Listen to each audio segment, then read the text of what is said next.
बुआ भागो बुआ जल्दी भागो बुआ। अरे तेरी फटफटी में आग लगे कीड़े पड़े। तेरे भाई से जाकर कहती हूँ इसे खेलने का खिलौना समझाए क्या? अभी अरे बुआ शिकायत करने जा रहे बुआ। आइए दीदी। अरे क्या हो भैया, अपने शाम बुआ की फटफटिया के मारे गांव में किसी का आना जाना दुभर हो गया है। चाचा तो माँ बराबर औरतों के आसपास मोटरसाइकिल नचा रहा है। ये क्या बदतमीजी है? लेकिन तुम इसे समझा दो राम कुमार। ये क्या बदतमीजी है? इतने बड़े हो गए हो, अगर शादी हो गई होती तो एक बच्चे के बाप होते। ये क्या बचपना लगा रखा है तुमने यहाँ? दीदी जाने दीजिए, गुस्सा थूक दीजिए।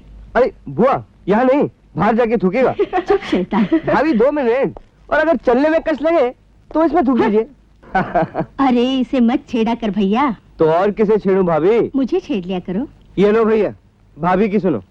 अरे भाभी, आप में और बड़े भैया में मुझे माँ बाप का रूप नजर आता है। क्या माँ को छेड़ना अच्छा लगेगा? अब बात मत करो, उसके जाने का वक्त हो गया है। जाके हलवे का डब्बा ले आओ जाओ। सुन, वो तेरे दोस्त प्रदीप ने कॉलेज में तेरा फॉर्म दे दिया होगा कि नहीं? बिल्कुल नहीं दिया होगा। अरे क्यों नहीं देगा? उसकी शामत है ये क्या? उसका यहाँ आना जाना बंद नहीं कर दूंगा। अरे कुंवारा रह जाएगा जिंदगी भर। कुसुम जैसी लड़की कहाँ मिलेगी उसे दुनिया में? ठीक है, बात मत कर, हलवे का डब्बा ले और जा, तेरे जाने का टाइम हो गया। अच्छा भाई। जय हो पंडित जी। 50 वर्ष पहले की बात है। अंग्रेज इंस्पेक्टर ऑफ स्कूल्स क्लास में आधम का। कौन क्लास में आधम का? Inspector of schools. उसे देखते ही मेरा ब्लड प्रेशर चढ़ गया। क्या चढ़ गया? और मैंने बच्चों को गलत पढ़ाना शुरू कर दिया कि बच्चों पृथ्वी चपटी है, पृथ्वी चपटी है। तो इंस्पेक्टर बोल उठा, मिस्टर शर्मा पृथ्वी गोल है। मैंने कहा मुझे मालूम है, लेकिन मैं देशभक्त हूँ। गुलाम देश के बच्चों को यही पढ़ाऊंगा कि पृथ्वी चपटी है, पृथ्वी चपटी है। इससे पहले को मुझे नौकरी से निकाल दे, मैंने इस्तीफा दे दिया। अरे क्या करता?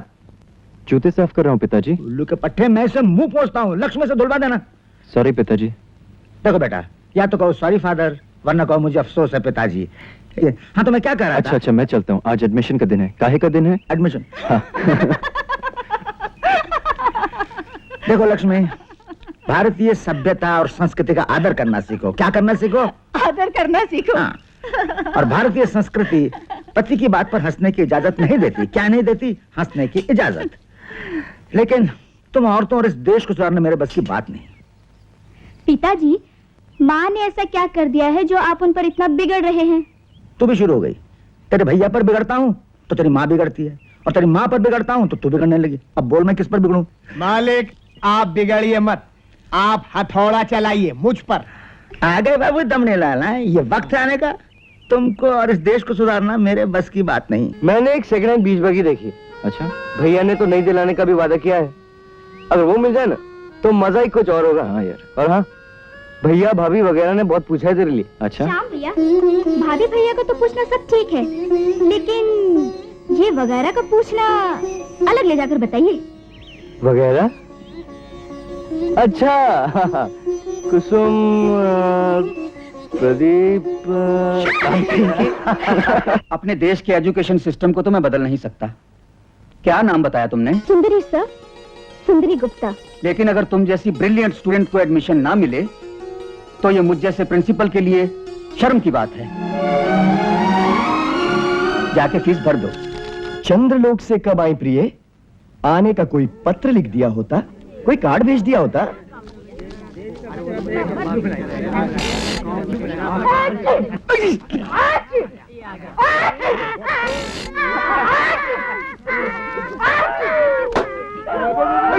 अरे शांत हो जाओ, शांत हो जाओ, दुष्टो शांत हो जाओ।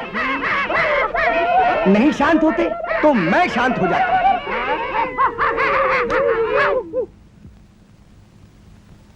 Chunnilal present sir.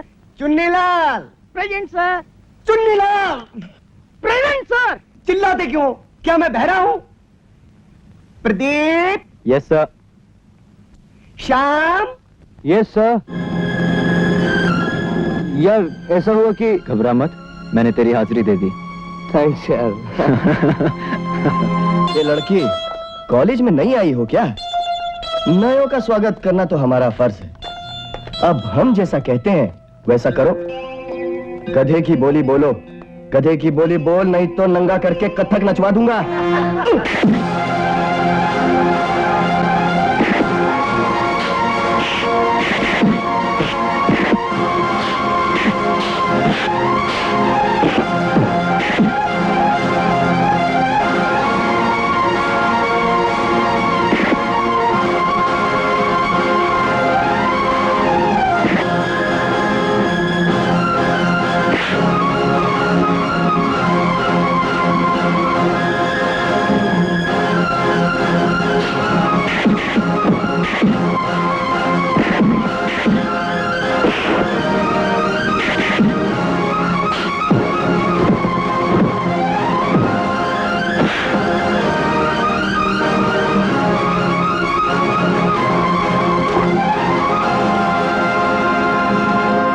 अगर फिर कभी तूने ऐसी हरकत की जोगिंदर, मैं तुझे जान से मार डालूंगा, समझा? ये तो तुमने ठीक कहा। कुछ भी सोचने का उन्हें बड़ा शौक है। एक बार तो ये भी सोचने लगे क्या मटर गश्ती कर रहा है? बैठ जा।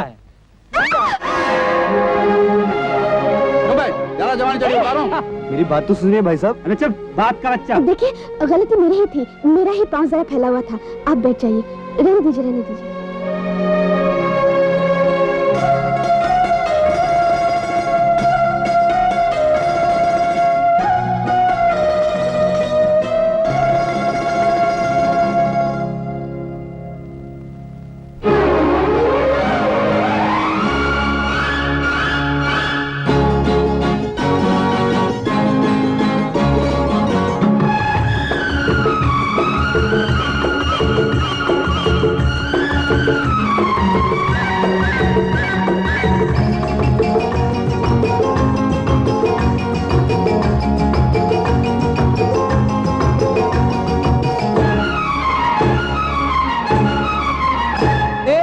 बाबू, ओ बाबू, तमाशा खत्म हो गया।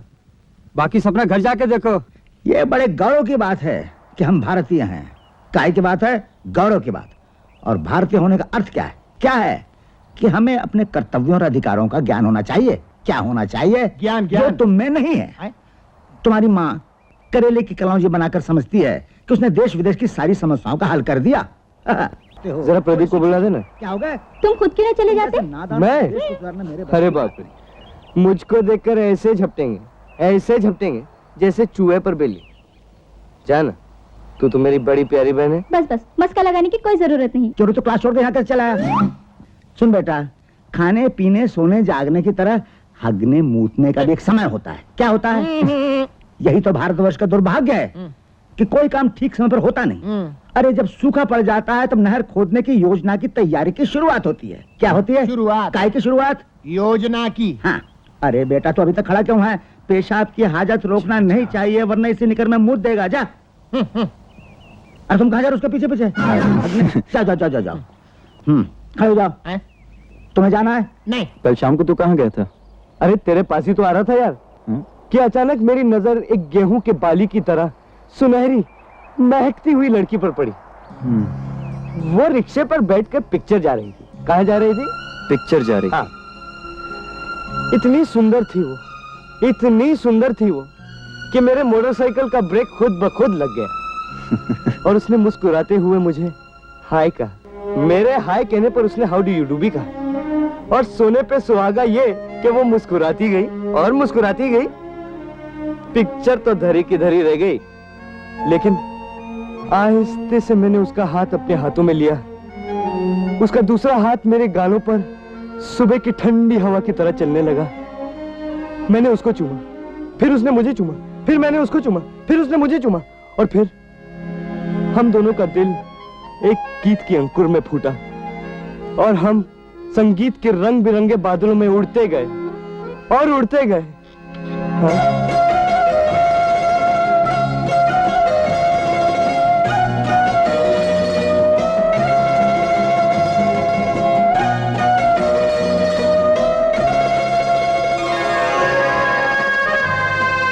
मौसम गुल है तुम्हारे रिक्शे पर आने का नाम। वाह वाह वाह वाह। यार प्रदीप, ये लड़की कौन है? सुंदरी कुछ ही दिन पहले हमारे घर में किराए पे रहने आई है अपनी माँ के साथ। लेकिन तू अपनी लड़की के बारे में बोल यार। यार यही तो है वो। यही है, पर इसने तो पलट कर देखा भी नहीं। मैं तो मजाक कर रहा था यार।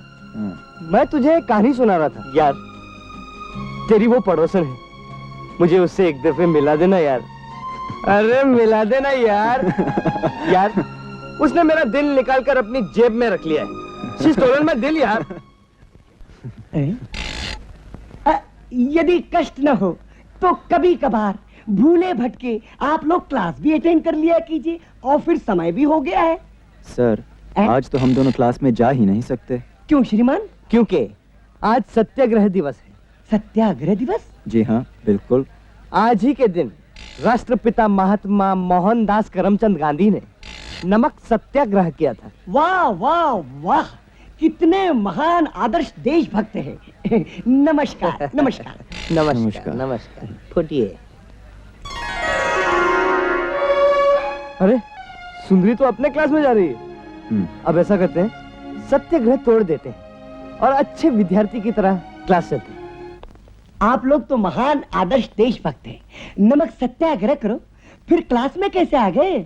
आपकी मधुर वाणी में सुंदरी, मेरा मतलब है सुंदर कविता सुनने के लिए। उसके बिना हमारा जीना संभव नहीं।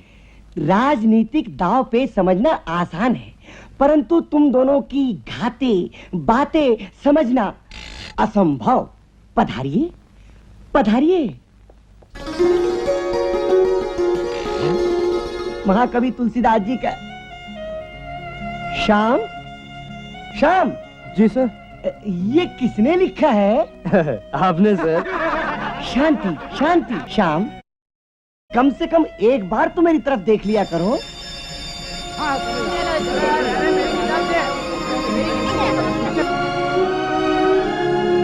सुंदरी, यह है मेरा जिगरी दोस्त श्याम। सुंदरी। नमस्ते। जानती तो पहले से थी, नाम आज क्लास में मालूम हुआ। पर इतने गोरे चिट्टे आदमी का नाम श्याम क्यों?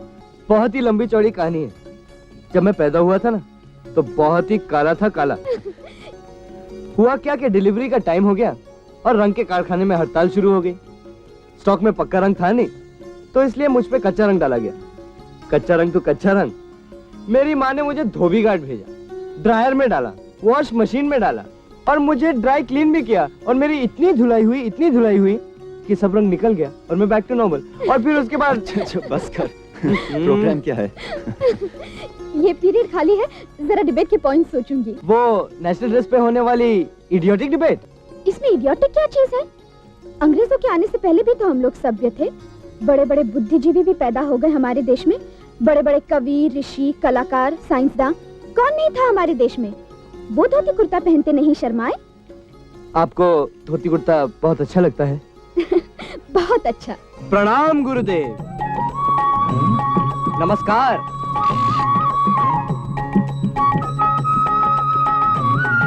गुरु ब्रह्म गुरु विष्णु गुरुदेव गुरुवे नमः।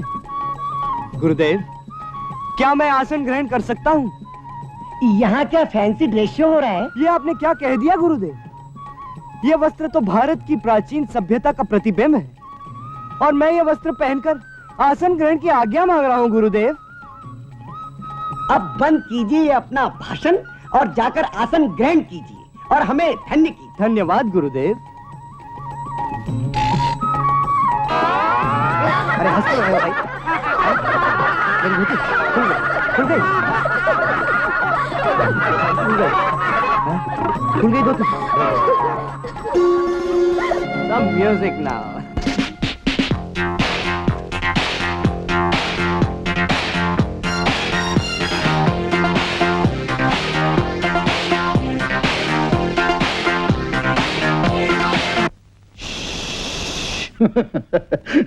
भैया तू हमें साथ बाहर देख, मैं तेरे लिए क्या लाया हूँ। भैया ये देख। फैंटास्टिक भैया। कैसी है भैया you're the greatest भैया, you're the greatest बड़े भैया। और तू मेरा ग्रेटेस्ट छोटा भैया है। लेकिन एक बात बता, इस बार जब से तू यहाँ आया है एक बार भी गोविंदास को मिलने क्यों नहीं किया? बहुत दुख है इस बात का उनको। बड़े भैया जाने को तो मैं रोज जाऊँ वहाँ, लेकिन वो बोलने की मशीन है ना निशा, उसके डर से मैं नहीं जाता। हाँ खैर, बोलते जरा ज्यादा है, फिर भी मुन्ना गोविंदा से मिलते रहना चाहिए। वो सिर्फ मेरे दोस्त ही नहीं बल्कि दोस्त और भगवान के बीच की चीज है। भगवान ने जो मेरी तकदीर लिखी थी उसे गोविंदा से लगभग दोबारा लिखा है, इसलिए निशा के बबुआ की आड़ लेकर उनसे न मिलना बहुत बुरी बात है। चल आज उनसे मिलके आते हैं। नहीं बड़े भैया, पहले मैं ये गाड़ी प्रदीप को दिखाऊं, आप जरा जाके आराम कीजिए ना। शाम घर चल। अंजू सुंदरी, तुम मैं समझा था कि देखो ना मैं नई गाड़ी लाया हूँ, तुम्हें दिखाने के लिए लाया था मैं। आओ ना। ये गए।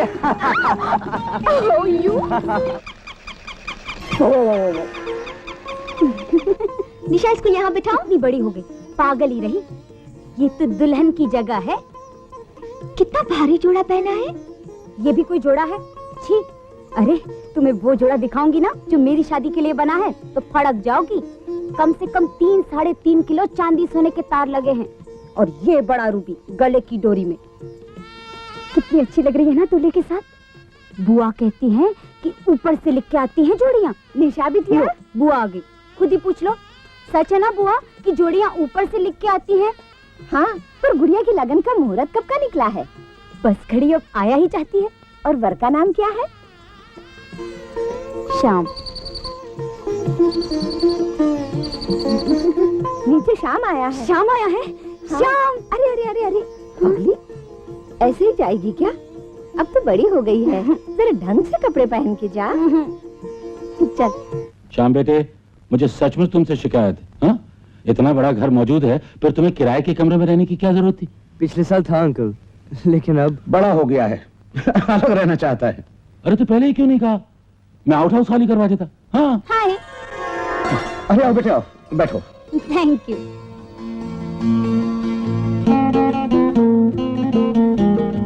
मगर मैं तुमसे बिल्कुल नहीं बोलती। इस साल तुम यहाँ क्यों नहीं रह रहे हो? बड़े आए किराए के मकान में रहने वाले। तुमसे कुछ जरूरी बात करनी थी, भूल गई। अरे हाँ, मेरी ब्लैकी ने ना 5 बच्चे दिए हैं और तुम उसे मुबारकबाद देने भी नहीं आए। पता है वो तुम्हें कितना मिस करती है।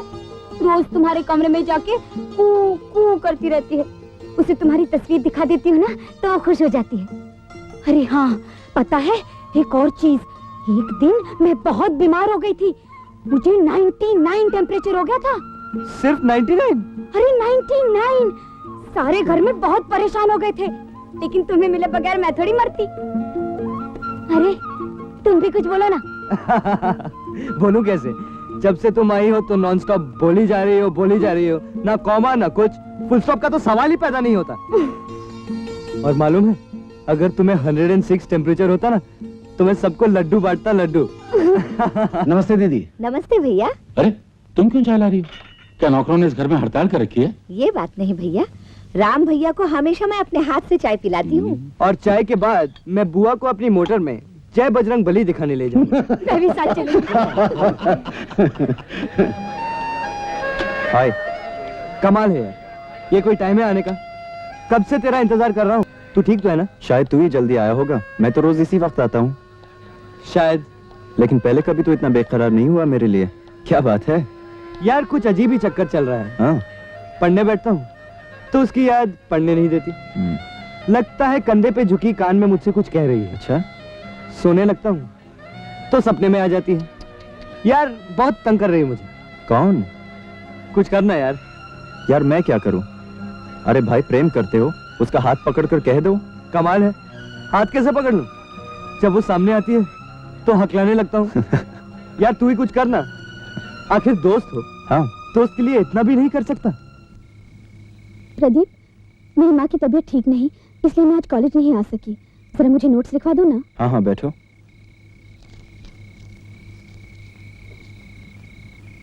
लिखो। परिवार के आय व्यय की सूची, यानी एक परिवार की आमदनी और खर्च,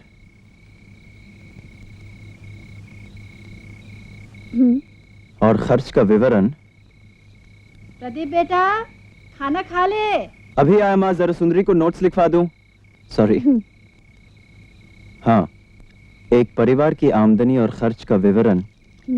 मेरा दोस्त श्याम भी अपनी आमदनी और खर्च का बजट बना रहा है। तुमको मंजूर हो तो वो तुमसे शादी भी करना चाहता है। हाँ, तो क्या लिखा? एक परिवार की आमदनी और खर्च का विवरण। मेरी माँ को मंजूर हो तो मुझे भी कोई एतराज नहीं। I like him. Yahoo! Pradeep, you're the greatest friend यार, you're great प्रदीप। ये खांसी कम वक्त जीने नहीं देती। हटो, कोई ऐसी बात करता है? प्रदीप के पिताजी ने नहीं कहा था कि अब दमे का दौरा नहीं पड़ सकता? अरे भाभी, मर जाने के लिए तो आज भी तैयार हूँ।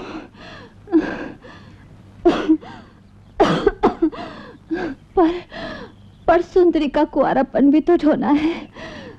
जहाँ शादी की बात करो वही दहेज के लिए बड़ा सा मुंह खोल देते हैं। हाँ दीदी, ये तो सच है। तुम्हें अपने दिल की बात बताते हुए मुझे डर सा लग रहा है भाभी।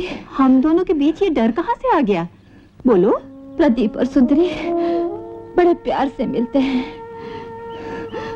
अगर आप जैसे अच्छे लोगों के घर में सुंदरी पे आके जाएगी तो बड़े चैन से रह सकेगी। हाँ, प्रदीप के पिताजी दहेज के कट्टर विरोधी हैं। मैं मौका देख के उनके सामने ये बात निकालती हूँ। मैं तुम्हारा ये एहसान जिंदगी भर नहीं भूलूंगी भाभी। क्या पढ़ रही हो?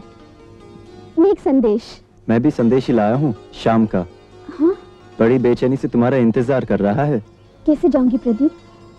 लोग क्या कहेंगे? लोगों के डर से क्या तुम उसे तड़पाओगी? बेचारा मर जाएगा। बहुत बेकरार है तुम्हारे लिए। वो तो खुद चला आता, लेकिन पिताजी का डर है कि वो फिर अपनी भारतीय सभ्यता संस्कृति, क्या कहा? भारतीय सभ्यता संस्कृति। हाँ बिल्कुल। माँ, एक किताब खरीदनी है, मैं बाजार जा रही हूँ। बहाने की क्या जरूरत है? साफ कहो कि एक दूसरे के बिना नहीं रह सकते। लेकिन तेरी सूरत पर ये 12 क्यों बज रहे हैं भाई? क्या बताऊं यार, ये निशा है ना। कौन निशा? वही सेठ गोविंदास की लड़की। इतनी बड़ी बोर है, मेरा मतलब है 12 बोर है। बातों के इतने छर्रे मारती है कि आदमी ढेर हो जाए। श्याम, हाय श्याम। अरे ये कहाँ से आ गई? कौन है ये? वही निशा, मिस बकबक। मैं यहाँ से जा रही थी तो मैंने सोचा कि तुम्हें नया ड्रेस दिखाती जाऊँ। कल ही बम्बई से आया है, सारा मटेरियल इम्पोर्टेड है। अच्छा है ना? बहुत अच्छा है। आप प्रदीप ही होंगे, श्याम के खास दोस्त? जी हाँ। इनके भैया आपकी बहुत तारीफ करते हैं। कहते हैं प्रदीप जैसा दोस्त तो किसी भाग्यवान को ही मिलता है। अच्छा, मैं चलती हूँ। ये सुबह ब्रश करने के लिए मुंह खोलती है तो सोने के वक्त ही बंद करती है। श्याम को क्या? सुंदरी। निशा, ये है सुंदरी, हमारी क्लासमेट और मेरी पड़ोसन। और ये है निशा, सेठ गोविंदास जी की इकलौती बेटी। हेलो। हेलो। चले प्रदीप? अरे तुम घड़ी मत देखो, मैं जा रही हूँ। जाने क्या कहने लौटी थी, भूल गई। कल क्या था ना? चलो जल्दी चलो, नहीं तो फिर लौट आएगी। तुम पागल हो गए हो दमड़ी लाल। ये आश्रम के खाने के मद में 5 किलो सिंगाड़े, 5 किलो अमरूद के साथ एक पत्ता एस्प्रो कैसे चला आया? हाँ? बोलो। ये एक पत्ता एस्प्रो का रोज मेरे लिए आता है, क्योंकि मेरी तनख्वाह में आपके हथौड़ों का सिर दर्द भी शामिल है ना शर्मा जी। आइंदा हो सकता है 2 पत्ते आए, लिख लीजिए। लिख लेता हूं। ये अंग्रेज चले गए लेकिन अपनी दवाएं छोड़ गए। मैं पूछता हूं ऐसी कौन सी मर्ज है जिसकी दवा आयुर्वेद में नहीं है, लेकिन तुम जैसे लोग एस्प्रो खाएंगे। हाँ, हकीम अजमल खां कहा करते थे कि अंग्रेजों के आने से हिंदुस्तानी बीमारियों की शराफत ही खत्म हो गई। क्या खत्म हो गई? शराफत। अरे अगर सर में दर्द रहता है तो योगासन से इलाज कराओ। कैसे इलाज कराओ? योगासन से। योगासनों के चमत्कार तुम क्या जानो? शीर्षासन, पद्मासन, सर्वांगासन, शवासन, मौनासन। मौनासन, इसके गुण समझते हैं आप? सब समझता हूँ। अरे यही तो लज्जा शंकर झा ने कहा है, वही मैं तुमको सुनाता हूँ। शोभा न देही विजायत बाहु में हारहु चंद्र समान सजाए। शोभा न देही विजायत बाहु में हारहु चंद्र समान सजाए। फूल के माल बनाए लसे, तन धोया के चंदन स्वच्छ लगाए। तानहु खाए सुवस्त्र धरे, फल फूल सुगंध बार बढ़ाए। वाक विभूषण हीन शोभत, सारे अलंकृत जात रसाए। शब्द भयो आघात धन्यो, सुनि कंस को नंद महर के हाथ जानियो कैसी हानियो।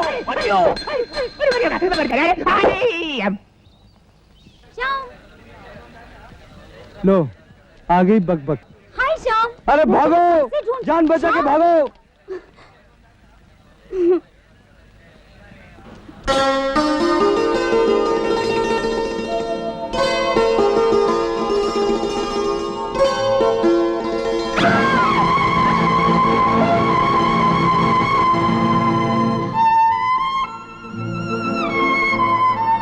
और जो मैं गिर गई होती? तुम मेरी जिंदगी में गिर कैसे सकती हो सुंदरी? इन पुरानी दीवारों को गवाह बनाकर मुझे वचन दो कि तुम मुझसे भागने की कोशिश कभी नहीं करोगी। और जो कि? तो गिरने से पहले मैं तुम्हें यूं ही पकड़ लूंगा और तुम्हारा मुंह चूम लूंगा।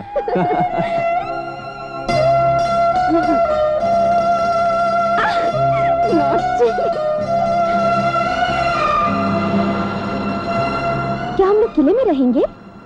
हाँ, अपने प्यार के किले में, कि दुनिया का सागर आए, टकराए और लौट जाए।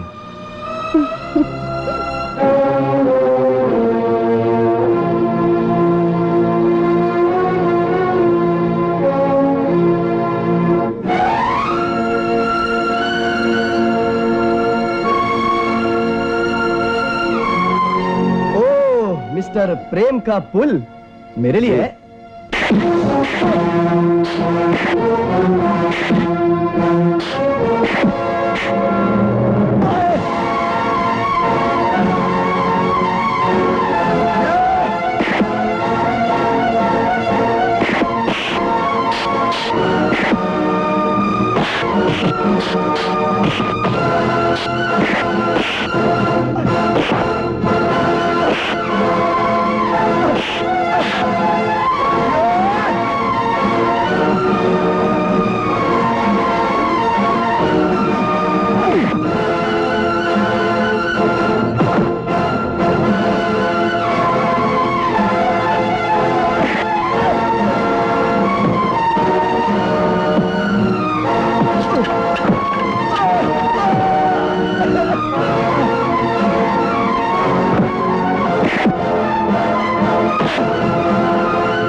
ये तो मेरी खुशकिस्मती है, आपके लिए तो मेरी जान भी हाजिर है।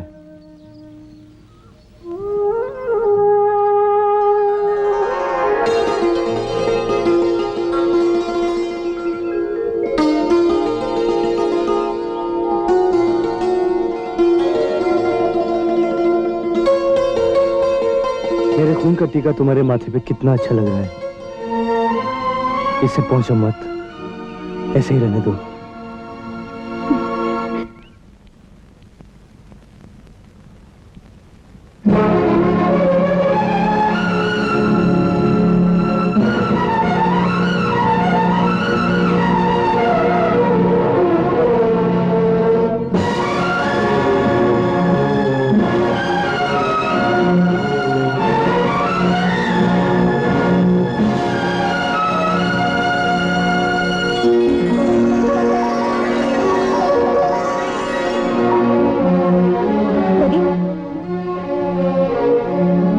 क्या बात है निशा? जरा मेरे साथ आओ ना, मुझे तुमसे कुछ बात करनी है। ठीक है, चलो।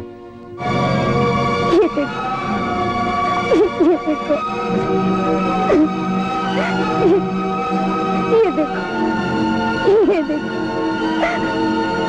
तुम्हें अपने हैरानी का जवाब मिल जाएगा। सब देखो, देखो।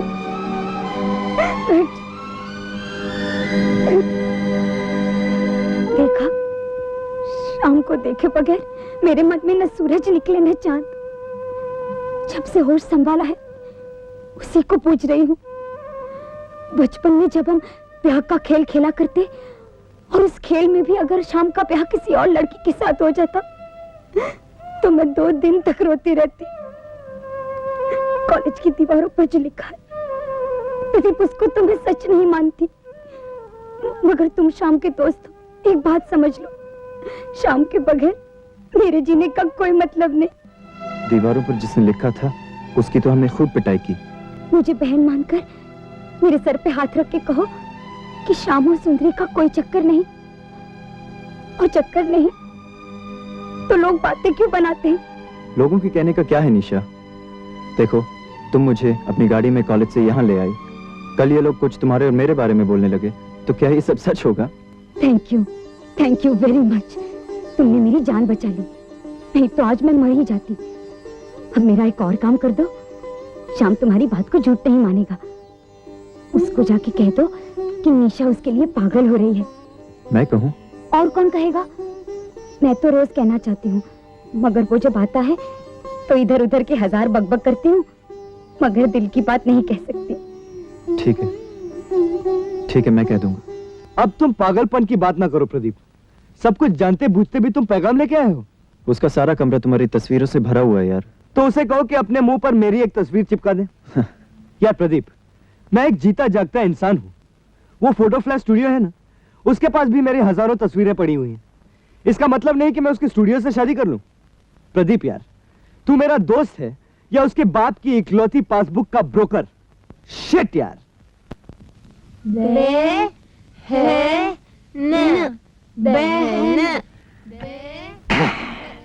पपीते की भाजी तो तुमने कमाल की बनाई थी। लाओ तुम्हारा हाथ चूम। आयुर्वेद में लिखा है कि पपीता खाओ और रोग भगाओ। क्या लिखा है? रोग भगाओ। आज आपको बहुत दिनों बाद हंसते देखा है। सुनिए, मुझे 100 रुपए चाहिए। तमरीलाल से 100 रुपए ले लेना। कितने ले लेना? 100 रुपए। बिल्कुल 100 रुपए। अब क्या चाहिए? नहीं, बात यह है दीदी की तबीयत ठीक नहीं रहती। कौन दीदी? सुंदरी की माँ? हाँ, आप जरा उसे देख लेते तो। बात यह लक्ष्मी, वो बेचारी अकेली रहती है, लड़की कॉलेज चली जाती है, तुम जरा उसकी देखभाल करती रहा करो। सुंदरी ही तो उसकी असली बीमारी है। सुंदरी का ब्याह हो जाए तो दीदी 2 दिन में अच्छी हो जाएगी। ठीक कहा तुमने। आपको प्रदीप के लिए कैसी लगती है? लड़की तो अच्छी है, लेकिन हम हैं लड़के वाले। क्या है? लड़के वाले।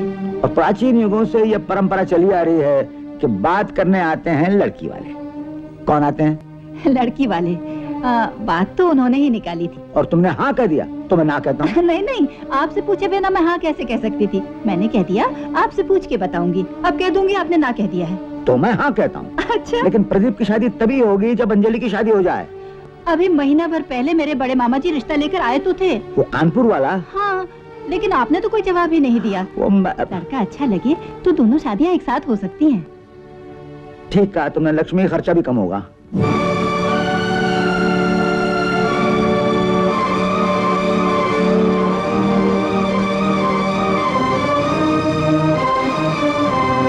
भैया, सब गड़बड़ हो गया। मेरे समझ में नहीं आता मैं तुम्हें कैसे बताऊं। क्यों, क्या हुआ? माँ और पिताजी तुम्हारी सुंदरी की शादी के बारे में बात कर रहे थे। पिताजी मान भी गए हैं। अरे पगली, मेरी शादी कुसुम से होगी और सुंदरी की शाम से। वो एक दूसरे को बहुत चाहते हैं अंजू, और उनकी शादी कोई नहीं रोक सकता। तू घबरा मत, समय आने पर मैं माँ और पिताजी को समझा दूंगा। चल भाग। सूर काव्य में यमुना जी के जल की मिठास है, ब्रिज भूमि की सुगंध है। क्या है? सर, सुनिए, कॉलेज के वार्षिक उत्सव के अवसर पर सांस्कृतिक कार्यक्रम होंगे। जो भी इस कार्यक्रम में भाग लेना चाहे अपना नाम लिख।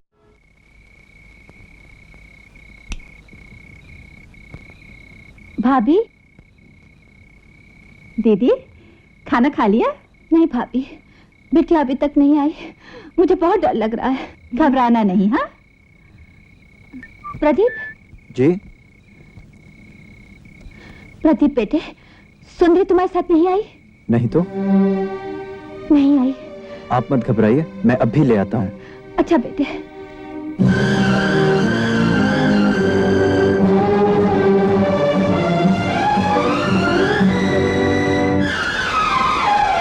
श्याम, सुंदरी कहाँ है?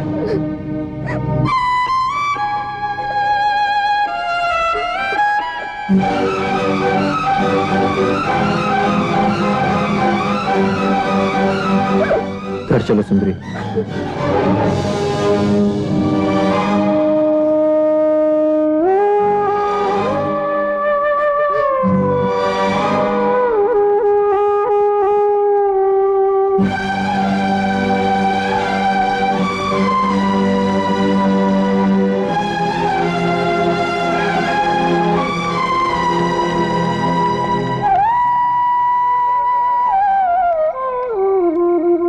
अरे बेटी, बड़ी देर कर दी, कहाँ रह गई थी? बारिश की वजह से अपनी सहेली के घर रुक गई। अच्छा चल, ये सब कीचड़ कहाँ से लग गया? पैर फिसल गया था। देख के चलना था बेटी। अंधेरा था, रास्ता ठीक से दिखाई नहीं दिया होगा। तुम अंदर जाओ सुंदरी। चल बेटी।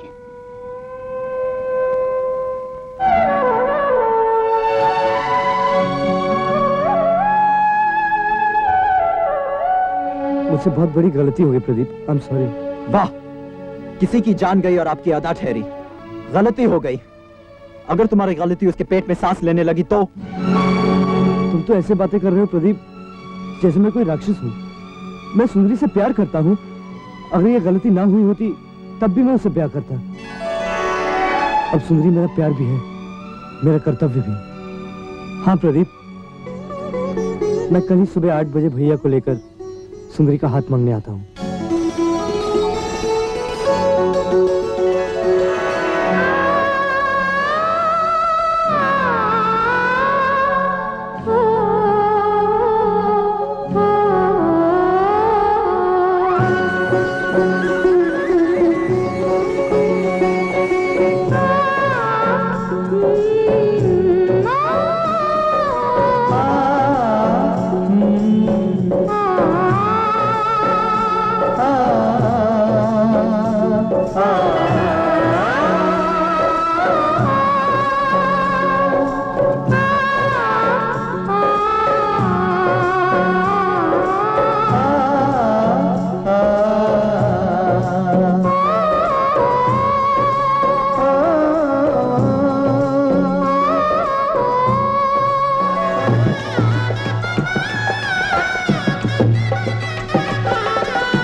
कहाँ गया? भैया की तबीयत ठीक नहीं, इसलिए वो गांव चले गए। ऐसा झूठ न बोलते तो क्या तू इतनी जल्दी आता? और फिर मेरी बीमारी की बात है भी कहाँ झूठी। मेरी आत्मा बीमार हो गई है इसकी हरकतों से। वहाँ कॉलेज की दीवारों पर खानदान की तारीफें लिखी जा रही है ना। देखो बेटा, तेरी माताजी की आखिरी इच्छा यही थी कि तेरी शादी निशा से हो। ऐसी बातों से कोई फायदा नहीं भाभी। क्यों फायदा नहीं? अगर माँ की इच्छा ये थी कि मैं जवान होकर आत्महत्या कर लूं, तो आत्महत्या के और भी तरीके हैं। मैं पूछता हूँ क्या कमी है निशा में? पढ़ी लिखी है, सुंदर है, तेरे साथ शादी करने के बचपन से सपने देख रही है, और फिर उसके पिता के आभारी हैं हम, जो हमारे आड़े वक्त पे काम आए। ये घर जहां आज हम खड़े हैं नीलाम हो गया होता पिताजी के मरने के बाद। बेटे, आज के जमाने में कोई 50 पैसे बिना लिखा पढ़ी का नहीं देता। इन्होंने 50,000 रुपए दे दिए। तेरी पढ़ाई लिखाई का खर्च किसी न किसी बहाने वही उठा रहे हैं, और आज जो तू बीच बग्गी में दंदनाता घूम रहा है ना, ये सब इन्हीं की कृपा है। हम उनका कर्ज तो नहीं उतार सकते, लेकिन तू तो सूद अदा करने से भी इनकार कर रहा है। पैसों का कर्ज पैसों से ही चुकाया जाता है भैया, और अगर पैसे ना हो तो खुले बाजार में मुझे बेचकर कर्ज चुका दीजिए। कर्ज में शादी नहीं की जाती। ऐसी बातें मैं भी बहुत से उपन्यासों में पढ़ चुका हूं, लेकिन ये बातें तुम्हारे कॉलेज की फीस या तुम्हारे घर में चूल्हे की लकड़ी या चुटकी बनाता कुछ भी नहीं बन सकती। तुम्हारी शादी निशा के साथ होगी, ये मेरा फैसला है। तो मेरी तरफ से फेरे भी आप ही ले लीजिएगा, क्योंकि अगर मैं शादी करूंगा तो सिर्फ सुंदरी से करूंगा, और ये मेरा फैसला है। नहीं, बिल्कुल नहीं। तो इसका मतलब ये हुआ कि आप गोविंदास जी के हाथ मुझे बेचकर दाम वसूल कर चुके हैं। तमीज। हाँ, मैं तुझे, अपने आप को, दोनों को बेच के दाम वसूल कर चुका हूं। अरे तू ये क्यों नहीं सोचता कि अपने स्वर्गीय पिता की लाज रखने के लिए क्या कर रहा है?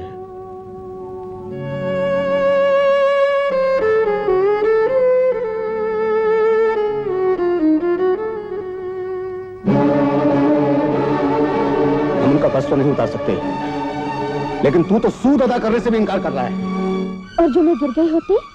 तुम मेरी जिंदगी में गिर कैसे सकती हो सुंदरी? इन पुरानी दीवारों को गवाह बनाकर मुझे वचन दो कि तुम मुझसे भागने की कोशिश कभी नहीं करोगी। तुम्हारी शादी निशा के साथ होगी, ये मेरा फैसला है। मेरे खून का टीका तुम्हारे माथे पे कितना अच्छा लग रहा है। इसे पांचों मत, ऐसे ही रहने दो।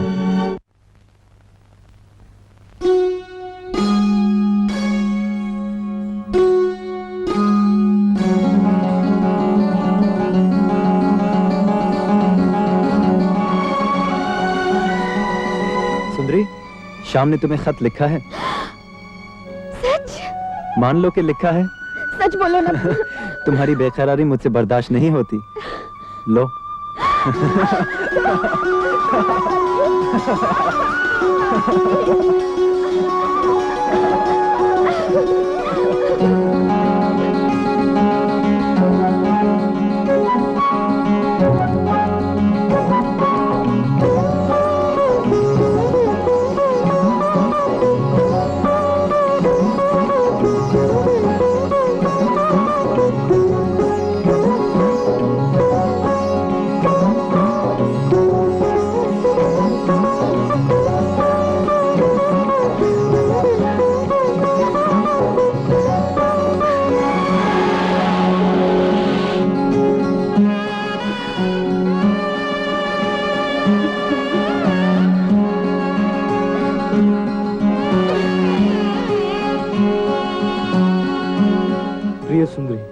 मैं तो यहाँ आते ही तुम्हें खत लिखना चाहता था। फिर लिखा क्यों नहीं श्रीमान? इस देर के लिए क्षमा चाहता हूँ। बड़े आए क्षमा चाहने वाले। तुम तो सिर्फ मुझे चाहो। ये सौतन क्षमा कहाँ से आ गई तुम्हारे और मेरे बीच में? अच्छा, क्षमा चाहते हो? फिर? मेरी समझ में नहीं आ रहा कि मैं तुम्हें ये बात कैसे कहूँ। पहले मुझे अपनी बाहों में जकड़ लो और फिर धीरे से मेरे कान में रस खोलो कि भैया मान गए हैं। भगवान को चाहिए कि आदमी के होश संभालते ही उसे उसकी तकदीर पढ़कर सुना दिया करे। अगर ऐसा होता तो दिल कभी ना टूटते। पता नहीं मेरे दिल की टूटने की आवाज तुम तक पहुंची है या नहीं। हालात ने ऐसी करवट ली है सुंदरी कि मुझे सेठ गोविंदास की बेटी से शादी करनी पड़ेगी।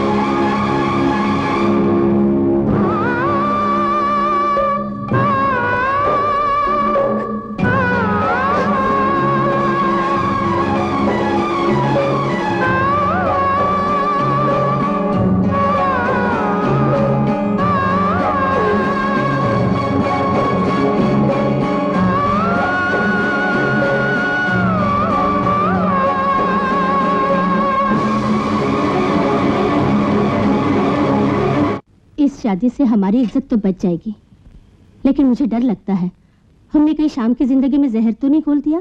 अरे पगली, तुम चिंता मत करो, मुझे पूरा विश्वास है कि निशा का प्यार उसे निहाल कर देगा, उसके जख्मों को भर देगा। तुम सारी बातें भूल जाओ और शादी की तैयारियां शुरू करो। अगर आप कुसुम की शादी के बाद भी प्रदीप बेटे से कर लेते तो? मुझे पूरा यकीन है कि प्रदीप कुसुम से शादी करेगा, लेकिन हाँ, सबसे पहले इससे पूछ लो कि ये उसके साथ शादी करेगी या नहीं। पिताजी। सुंदरी, दिल छोटा मत करो, भैया गए हैं ना, वो जरूर कोई अच्छी खबर लाएंगे। जो पूछने आए हो पूछते क्यों नहीं? पूछना क्या है, सब देख लिया मैंने। तुम्हारी शादी की तैयारियां हो रही हैं, है ना? तो ये क्यों नहीं पूछते प्रदीप कि मेरी शादी किससे हो रही है, कहाँ हो रही है, क्यों हो रही है? मैं तुमसे ये पूछने नहीं आया हूं कि तुम्हारी शादी किससे हो रही है, क्यों हो रही है और कहाँ हो रही है। मैं तुमसे ये कहने आया हूं कि तुम्हारी शादी सुंदरी से ही होगी। मैंने भी यही निश्चय किया था, भैया को साफ साफ कह दिया था कि मैं निशा से नहीं सुंदरी से ही शादी करूंगा, और फिर मैं चल भी पड़ा। जा रहे हो शाम? हाँ, जरूर जाओ। तुम भला अपने बड़े भैया के लिए अपनी खुशी की बलि क्यों दोगे? जाओ। मैं सुंदरी से प्यार करता हूँ भाभी। हाँ पता है, हमारे साथ उससे आधी मोहब्बत भी कर रहे होते तो हमारी लाचारी तुम्हें मालूम हो जाती। भाभी, निशा से ब्याह करने के सिवा और कुछ भी कहकर देखिए। देखने को रह क्या गया है? देख तो लिया है कि 2 दिन के प्यार के लिए वो भाई छोड़ा जा रहा है जिसने पाल पोस कर बड़ा किया। मेरे लिए तू बेटे की तरह है, पर तेरे भैया मेरे हाथ की चूड़ी, मेरे माथे की बिंदिया है। अगर ये शादी ना हुई तो उन्होंने मर जाने की धमकी दी है, और तेरे भैया की जिद तो तू जानता ही है। तू कैसा बेटा है रे, अपने स्वार्थी प्रेम के हाथों मेरी चूड़ियां तोड़ना चाहता है, मेरे माथे की बिंदिया मिटाना चाहता है। भाभी, जा बेटा जा, भगवान तुझे सुखी रखे।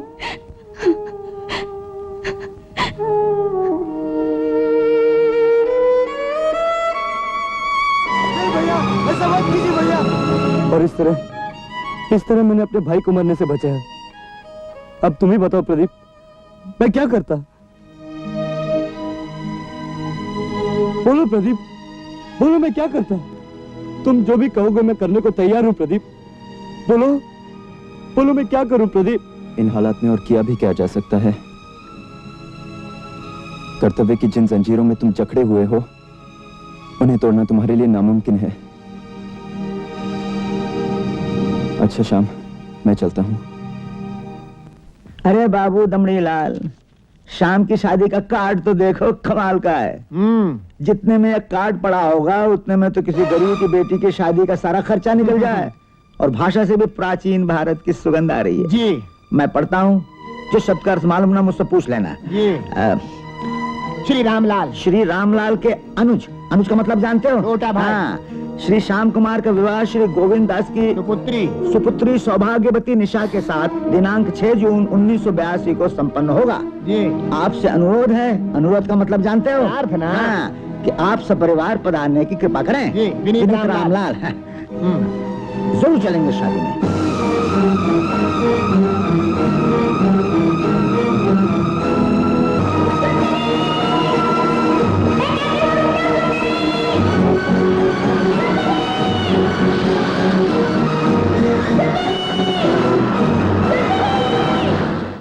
डॉक्टर साहब, अंजू। थैंक गॉड, वक्त पर मेडिकल एड मिल जाने से इसकी जान तो बच गई, लेकिन बच्चा हो जाने तक बड़े एहतियात की जरूरत है। बच्चा?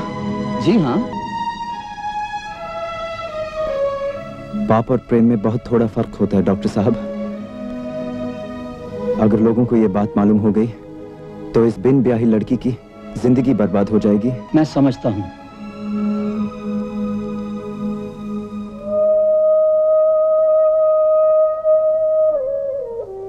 सुंदरी, सुंदरी,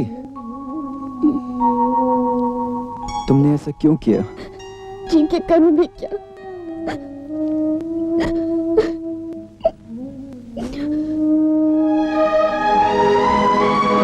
मेरी समझ में नहीं आता, सुंदरी ने ऐसी नादानी की क्यों? अरे माँ, मैं तो यूं ही मजाक कर रहा था और उस पगली ने सच मान लिया। याद है परसों मैं शाम के घर जा रहा था तो मैंने उसे कह दिया कि मैं कुसुम से अपनी शादी की बात करने जा रहा हूँ। उसने अंजलि से पूछा और उसने भी यही कह दिया। बस। बेटा, ऐसा प्यार करने वाली से ऐसा मजाक नहीं करना चाहिए। अरे नहीं माँ, उस पागल लड़की से मैं कभी मजाक नहीं करूंगा, ना ऐसा ना वैसा। अब तो उससे सिर्फ शादी करूंगा। अच्छा? लेकिन माँ, मैं शादी में शाम से पीछे नहीं रहना चाहता, इसलिए मेरी शादी उसी दिन और उसी वक्त होनी चाहिए। मेरी समझ में नहीं आती जल्दी की क्या बात है। कानपुर वाला लड़का हमने अंजलि के लिए पसंद कर ही लिया है और फिर 5 महीने की तो बात है। लेकिन वो तो कहता है वो उसी दिन शादी करेगा जिस दिन शाम की शादी है। कुछ तो कहिए आप। मैं क्या कहूँ?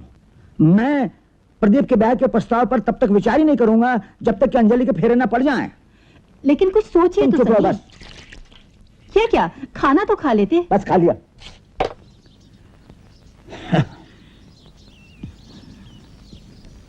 घूर क्या रहे हो? घूर नहीं रहा हूं, देख रहा हूं। क्या देख रहे हो? खून का दबाव। खून का दबाव तो बढ़ेगा ही। घर में जवान बहन कुंवारी बैठी है और भाई साहब ब्याह रचाने चले। अरे ये भारतवर्ष है। भारतवर्ष क्या है? भारतवर्ष यहाँ की कुछ परंपराएं हैं, रीत रिवाज हैं, कायदे कानून है। कान को बंद कर रहे हो? भारतवर्ष पर आपके सारे भाषण मुझे जबानी याद है। आज कृपया मेरी एक बात सुनिए। क्या सुनिए? तुमको और इस देश को सुधारना मेरे बस की बात नहीं। लेकिन अंजलि से पहले प्रदीप का ब्याह करना आपके बस की बात है। कहिए हाँ। नहीं, हाँ नहीं कहूंगा। पहले अंजलि का लगन होगा उस कानपुर वाले लड़के के साथ। अरे कितना बड़ा घराना है कानिकुब, जो ब्राह्मण है, लेकिन ब्राह्मणगढ़ी नहीं करता, रसोईया नहीं है, एक बहुत बड़ी फर्म का डिप्टी मैनेजर है। हाँ हाँ, मैं जानता हूँ, कानपुर से जानता हूँ। उसमें कोई बुरी आदत भी नहीं है, बस कॉफी पीता है। कॉफी तो मैं भी पीता हूँ। नहीं, कॉफी के बाद पान भी खा लेता है। अरे दमड़ी लाल, जब शंकर भगवान बारात लेकर पहुंचे थे तो राजा दक्ष ने बारातियों को पान खिलाया। पान तो हमारी प्राचीन संस्कृति है। पान हो खाए नहीं, मगर पान खाने के बाद एक रात सिगरेट भी फूंक लेता है। सिगरेट? हाँ, सिगरेट पीना इतनी बुरी बात नहीं है। हाँ, अगर बरसात में ठंड मारने के लिए जरूरत पड़े तो एक आध पैक ब्रांडी भी पी लेता है। और अगर बरसात नहीं हो रही हो तो whisky. Whisky? Whisky whisky direct neat. मगर हाँ, वो गांजा और चरस के चक्कर में बिल्कुल नहीं है। चलो कुछ तो ठीक है। मगर शर्मा जी, विस्की और ब्रांडी के बाद आदमी वेश्याओं के कोठे तो झांकता ही है ना। नहीं, वेश्याओं के कोठे। एक आध गजल भी सुन लेता है, ठुमरी दादरा, और कहीं रात ज्यादा हो जाए तो वहीं रह भी लेता है। छे। अरे लड़का देखने में तो बड़ा भला मानस मालूम होता है। नहीं, भले मानस तो आप भी लगते हैं। कि सुंदरी को छोड़कर शाम निशा के साथ शादी क्यों कर रहा है, लेकिन वो ऐसी जंजीरों में जकड़ा हुआ है जिन्हें तोड़ना उसके लिए नामुमकिन है। अगर मुझे उसकी मजबूरी मालूम न होती तो मैं अपनी दोस्ती का एक एक पल उससे वापस मांग लेता, और सुंदरी भी किसी और से शादी नहीं करेगी।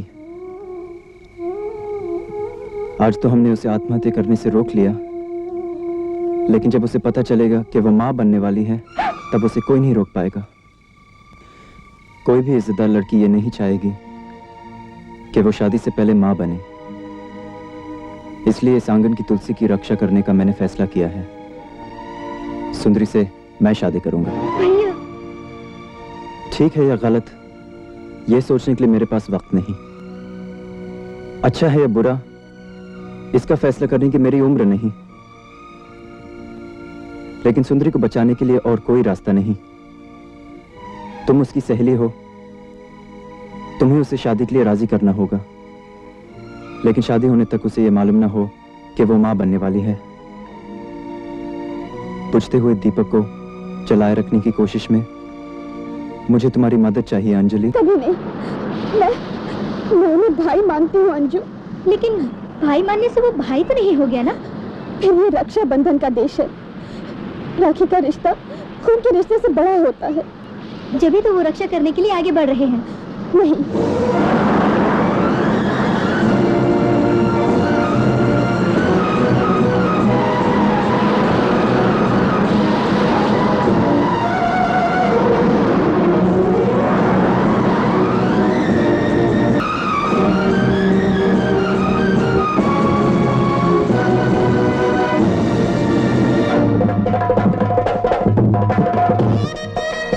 स्वस्ति न इंद्रो वृत्रश्रवाः स्वस्ति न पूषा विश्ववेदाः स्वस्ति नस्ता रक्षो अरिष्टाने स्वस्ति नो बृहस्पतिर्दधातु देवता कालो देवता सूर्यो देवता चंद्रमा देवता साक्षात् पुण्यकल्याण विनायक प्रिया नित्यं ताम ताम स्वस्ति लग्नं क्षेमं कल्याणम् आरोग्यं दीर्घदिनेन शुभं भवतु गजाननं भूतगणाधिसेवितं कपित्तजम्बूजलभाषितं लोकविनाशकारकं नमामि शनैश्वरपादपङ्कजं गणानन्तवा गणपतिगुं हवामहे प्रियानन्तवा प्रियपतिगुं हवामहे निधीनन्तवा निधिपतिगुं हवामहे भगो मम आमज निगर्वधमात्रा शिगर्वधं कई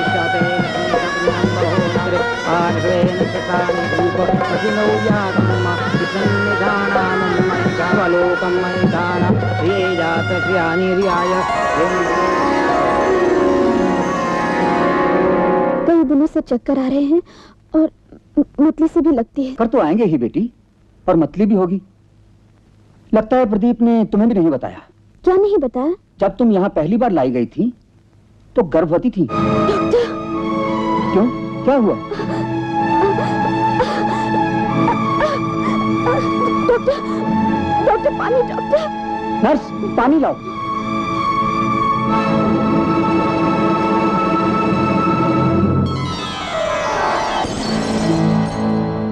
पढ़ बोलने मत लगना, जबान को जरा ताला लगा के रखना। जी। और देख, शाम के हाथ मत रोकना। अरे बुआ, कितना समझाओगी?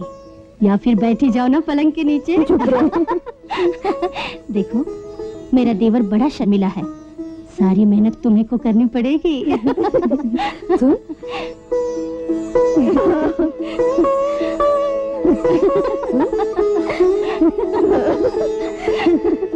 अरे बुआ, तुम कहाँ जा रही हो? चलो।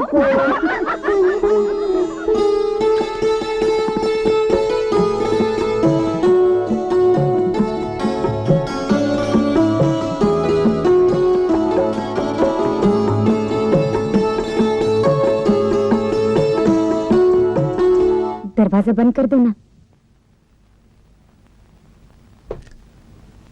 मुझे ठीक तरह से शर्माने की प्रैक्टिस नहीं। अजी सुन रहे हो क्या? बुआ ने कहा है कि अब मुझे तुम्हारा नाम नहीं लेना चाहिए। उन्होंने कहा है कि मैं तुम्हें अजी कहा करूं। अब तक शाम पुकारती थी, अब अजी कैसे कहूं? मगर धीरे धीरे आदत डालूंगी। मेरी जो मैरिड सहेलियां हैं ना, वो कहती हैं कि सुहागरात बड़ी मजे की चीज होती है। अभी अभी भाभी यहाँ आई थी, जानते हो वो क्या बोली? बोली, मेरा देवर शर्मीला है, सारी मेहनत तुम्ही को करनी पड़ेगी। अरे तुम तो पसीना पसीना हो रहे हो, मैं पंखा चला देती हूँ। कोई जरूरत नहीं निशा, मेरी तबीयत ठीक नहीं, मैं दूसरे कमरे में जाके सो जाता हूँ। नहीं, रहने दो, मैं ही दूसरे कमरे में जाती हूँ।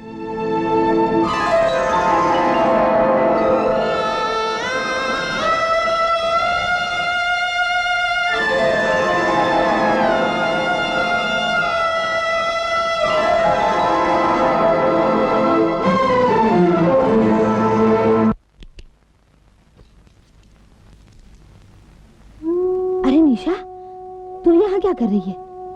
बुआ, शाम को बुखार है, वो अलग कमरे में सोना चाहता था तो मैं ही यहाँ चली आई। बुआ, तुम तो कहती थी कि आज शाम मुझे अपना लेगा, मुझे प्यार करेगा, लेकिन उसने तो बात तक नहीं की। बुआ, ऐसा तो नहीं ना कि वो मुझसे प्यार ही ना करता हो? नहीं नहीं, ऐसा नहीं कहते पगली। प्यार नहीं करता तो तुझसे शादी क्यों करता? शर्मा गया होगा, मैं जानती हूँ, वो तुझे बहुत चाहता है, जरूर तुझे अपनाएगा। घबरा मत, सो जा।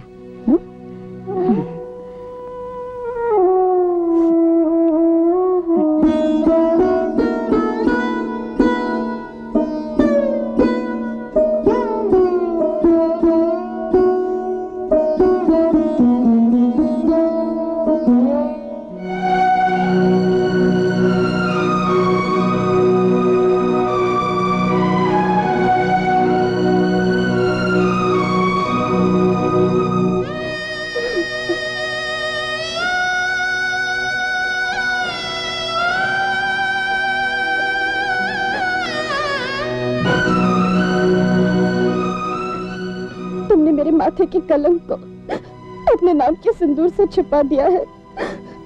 तुम्हारा ये एहसान मैं कैसे चुका पाऊंगी? एहसान जताने के लिए मैंने ये निर्णय नहीं लिया सुंदरी।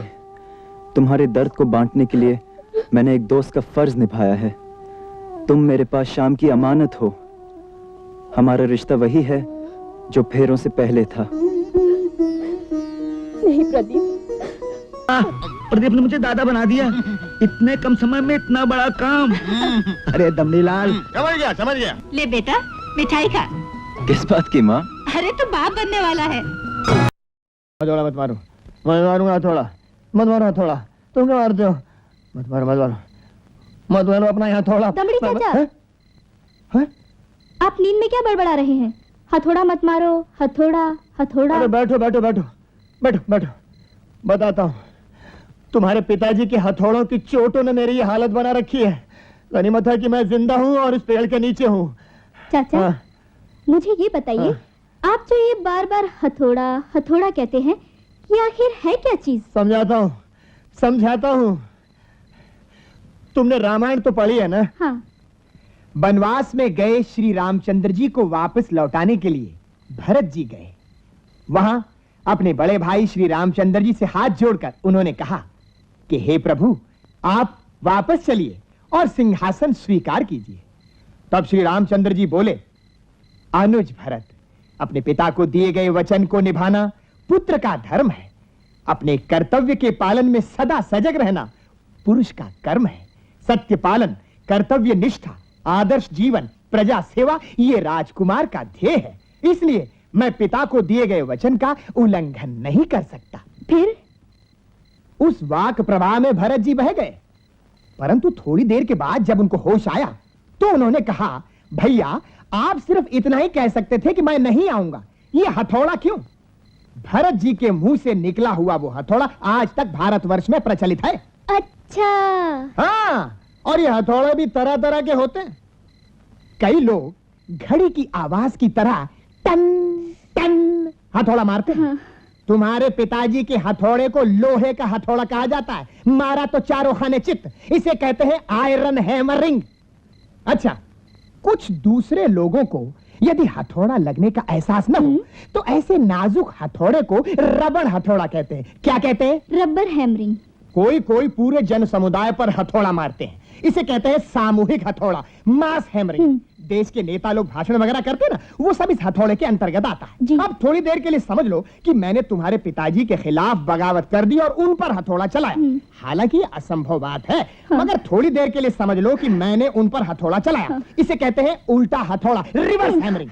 और अगर मैं बोलते चला जाऊं बोलते चला जाऊं बोलते चला जाऊं तो इसको कहते हैं लंबा हथौड़ा, प्रोलॉन्ग्ड हैमरिंग। अब जाओ, मैं थक गया। जाओ। हथौड़ा हथौड़ा हथौड़ा हथौड़ा हथौड़ा हथौड़ा हथौड़ा हथौड़ा, चलाओ हथौड़ा, आओ। हथौड़ा मत मारो। बच्ची का नाम तो कन्या लगन से निकलता है। तब तो पंडित जी मैंने बच्चे का नाम सोच लिया है। जन्म कुंडली के मुताबिक। छोड़िए जन्म कुंडली को, कोई भी अच्छा सा नाम रख दीजिए, उसमें है क्या? अरे बाबू दमड़ी लाल, अक्ल के नाखून लो, क्या लो? अकल के नाखून। और समझने की कोशिश करो। बच्ची का जन्म हुआ था कन्या लग्न में, इसलिए इसका नाम हथौड़ी रखते हैं, कुमारी हथौड़ी शर्मा। और अगर बेटा होता तो हथौड़ा शर्मा रखते। क्या रखते? हथौड़ा शर्मा। मैं प्रदीप की बेटी का नाम अपनी माँ के नाम पर रखूंगा। उनका भी जन्म हुआ था कन्या लग्न में। क्या नाम था उनका? स्वर्गीय पार्वती देवी। लेकिन बच्ची के नाम के आगे स्वर्गीय कैसे लगा सकते हैं? अरे पिताजी, मैं इसका नाम महेश्वरी रखना चाहता हूँ। महेश्वरी क्यों? मुझे यही नाम पसंद है। ठीक है, महेश्वरी और पार्वती एक ही बात है, लेकिन फिर भी जन्म कुंडली के हिसाब से। हाँ, बंद कीजिए अपना ये हथौड़ा। पंडित जी आप शुरू हो जाइए। भाई तुम सब लोग ऐसे क्यों देख रहे हो मेरी तरफ? मैंने कोई अनोनी बात तो कही नहीं। देखो भाई, एक तो मैं दिल का मरीज हूँ, दूसरे डॉक्टर ने मुझे आराम करने को कहा है। जब तक शाम मेरा सारा कारोबार नहीं संभाल लेता, मैं आराम कैसे कर सकता हूँ? वो तो ठीक है गोविंद, पर ये अपने आप को तो संभाल नहीं सकता। इतना बड़ा कारोबार कैसे संभालेगा? वैसे भैया ठीक कहते हैं अंकल, मुझे तो कारोबार की एबीसी तक नहीं मालूम। तुम्हारे नीचे जो लोग हैं वो तो काम जानते हैं, आहिस्ता आहिस्ता तुम भी सीख जाओगे। जैसे आपकी इच्छा। गुड। लो बेटे, आज से अपनी कुर्सी संभालो। Best of luck. Thank you uncle. Ram, बैठना। अरे बैठना। मैं भी आता हूँ। श्याम, अब कुसुम की शादी हो जाए तो मेरा बोझ हल्का हो जाएगा। तुम किस दिन जाकर प्रदीप से बात क्यों नहीं कर लेते? मैं प्रदीप को चिट्ठी लिखकर यहीं बुला लेता हूँ भैया। किसका खत है? शाम का। उसने मुझे बुलाया है। जिन्हें भूल चुके हैं उन्हें याद करने की क्या जरूरत है? ऐसा मत कहो सुंदरी, वो मेरा दोस्त है और माहेश्वरी के पिता। मेरा जाना बहुत जरूरी है। साहब को कहना कि खाना मैं अपने हाथों से खुद बना के भेज रही हूँ, जरूर खाएं। जी हाँ। तुम मिस सुंदरी श्रीवास्तव को जानते हो? यस और नो? Yes sir. प्रेम करते हो? Yes sir. तो फिर ये कैसा प्रेम है कि तुम मिस सुंदरी श्रीवास्तव को 20,000 रुपए में बेचने के लिए तैयार हो गए? Speak.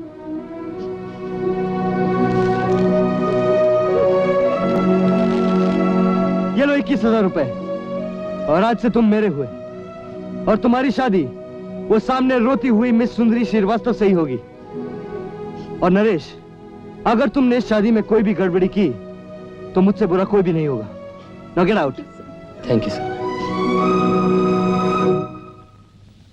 Hello Pradeep. Hi Shyam, कैसा है? ठीक हूँ यार। कब आया तू? बस अभी। देखा प्रदीप, मैं इंसाफ करने लगा। किसी के साथ बेइंसाफी करने का तो यही फायदा होता है कि इंसाफ क्या चीज है आदमी को समझ आ जाती है, पहचान लेता है वो। लेकिन तू सोच रहा होगा कि एक कायर को इंसाफ करने का क्या हक है, लेकिन यही तो जिंदगी है यार, यही तो जिंदगी है। तुम सिगरेट पीने लगे हो? सिर्फ सिगरेट ही नहीं प्रदीप, शराब भी पीने लगा। यार तुम्हें गरज से बुलाया था। मेरी जान चाहिए? नहीं, कुसुम के लिए तुम्हारा हाथ चाहिए। मुझे पता है कि कुसुम और तुम एक दूसरे से बहुत प्रेम करते हो। मैंने किसी और का हाथ थाम लिया है श्याम। मगर प्रदीप, प्रेम तो तुम। श्याम, मजबूर सिर्फ तुम ही नहीं हो सकते। तो तुमने मुझे अपनी शादी में बुलाया क्यों नहीं? कैसे बुलाता? शादी मैंने सुंदरी से की है। सुंदरी से? हाँ श्याम, क्योंकि वो तुम्हारे बच्चे की माँ बनने वाली थी। अच्छा तुम जाओ। अच्छा मालकिन। क्या हुआ? मुझे शाम की तरफ से बड़ी परेशानी हो रही है। अब क्या हुआ? अगर आदमी ऑफिस में भी शराब पीने लगे तो उसके दोस्तों और चाहने वालों को परेशान होना ही चाहिए। जो तो जिंदगी भी नहीं, तो फिर इतनी कड़वी क्यों है?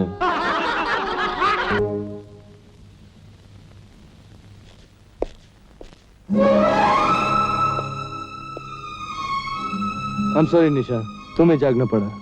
कहाँ थे अब तक? मैं जानती हूँ कि पूछने का मुझे कोई अधिकार नहीं। तो फिर पूछा क्यों तुमने? दुनिया वालों की नजरों में हम पति पत्नी हैं। उन दुनिया वालों में से एक मेरे पिताजी भी हैं, जिनकी खुशी के लिए मैं पति पत्नी का नाटक खेल रही हूँ, वरना कब की आत्महत्या कर चुकी होती। मुझे पता तो होना चाहिए कि तुम कहाँ हो, कि कोई पूछे तो बता सकूं। पिताजी ने शाम की चाय पे भी पूछा, रात के खाने पे भी पूछा, और सोने जाने से पहले भी पूछा। सॉरी, ऑफिस में थोड़ा काम निकल आया था। झूठ मत बोलो श्याम। आज सुबह तुम्हें सुंदरी श्रीवास्तव नाम की एक लड़की मिलने आई थी।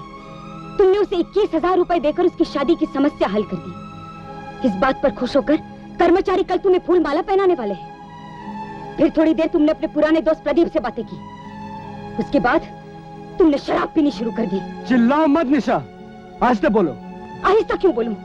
मैं पूछती हूँ, शाम के 3:30 बजे से रात के 12 बजे तक तुम कहाँ थे?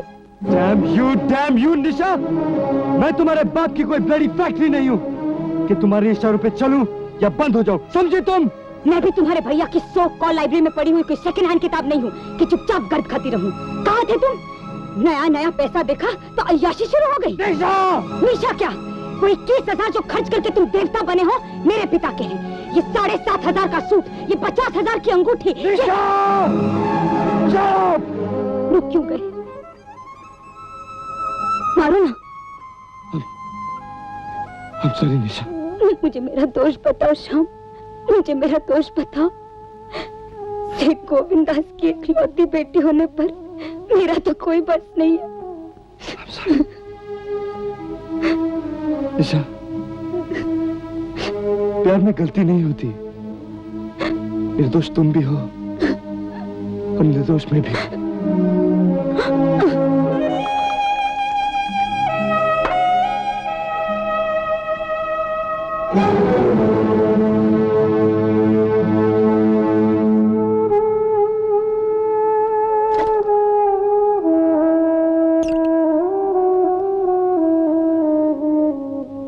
मैं जानती हूँ श्याम, शराब अच्छी चीज नहीं है, लेकिन अगर इससे तुम्हें सुख मिलता है तो तुम्हारी खुशी में ही मेरी खुशी है।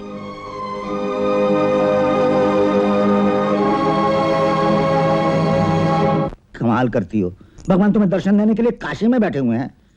अरे भगवान का कोई निश्चित रूप है ही नहीं। भगवान कहाँ नहीं है? इसमें है, तुम में है, तुम्हें नहीं है। भगवान हमारे अनाथ बच्चों में है, उनकी सेवा करो। प्रभु, फिर कर दिया आपने अपना हथौड़ा चलाना शुरू। दमड़ी लाल, जब से तुमने अपना हथौड़ा चलाना शुरू कर दिया है, मैंने अपना हथौड़ा फेंक दिया है। अच्छा किया। मगर गुरुदेव, यहाँ भगवान होने या न होने की बात नहीं चल रही है, काशी यात्रा की बात चल रही है। क्या चल रही है? मैं नहीं कहूँगा। पहला बच्चा है ना, दीदी ने मनौती मानी थी कि पहले बच्चे के बाद विश्वनाथ के दर्शन के लिए जाएंगे। हाँ। 6 महीने हो गए, ज्यादा देर करना अच्छा नहीं है। 2 ही दिन की तो बात है, 2 दिन में दोनों लौट आएंगे। भेजो भेजो, भगवान उनके लिए काशी में इंतजार कर रहे हैं। कितना बड़ा घर बच्चे के बिना सूना सूना लगता है। बच्चा हो जाए तो बहुत सी दीवारें खुद ब खुद गिर जाती हैं। माँ का बचपना चला जाता है, बाप में जिम्मेदारी का एहसास हो आता है। इसलिए भगवान के दर्शन कर ही आओ तो अच्छा है। अगर आप चाहते हैं कि मैं काशी चला जाऊं तो चला जाता हूं, लेकिन इसके सिवा कोई और वादा नहीं कर सकता। वो आधा डजन देना। तुम लोग और यहाँ कहाँ जा रहे हो? काशी। अजीब इत्तेफाक है, हम भी तो वहीं जा रहे हैं। हमारे साथ चलो ना, गाड़ी भी निकलने वाली है, चलो ना।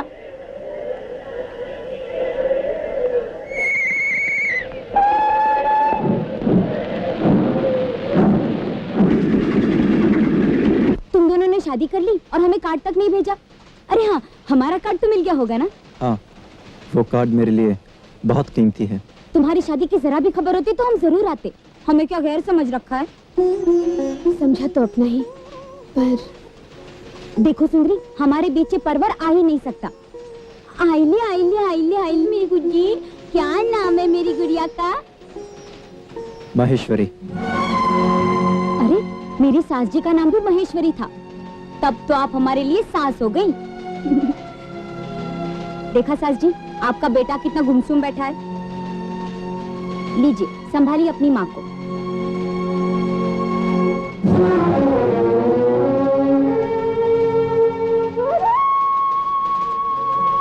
सही जगह पर पहुंच गई है। क्या? मेरा मतलब है ट्रेन लेट जा रही थी ना, अब सही वक्त पर पहुंच गई। अरे, तुम लोग वापस कैसे आ गए? काशी नहीं गए? मेरी तबीयत खराब हो गई थी, इसलिए हम रास्ते से वापस आ गए।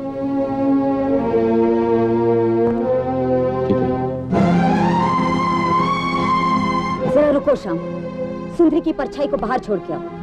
थप्पड़ मार लो, लेकिन क्या तुम ये कह सकते हो कि सुंदरी से तुम्हारा कोई संबंध नहीं? देखो निशा, अब इन बातों से कोई फायदा नहीं। फायदा है श्याम, फायदा है।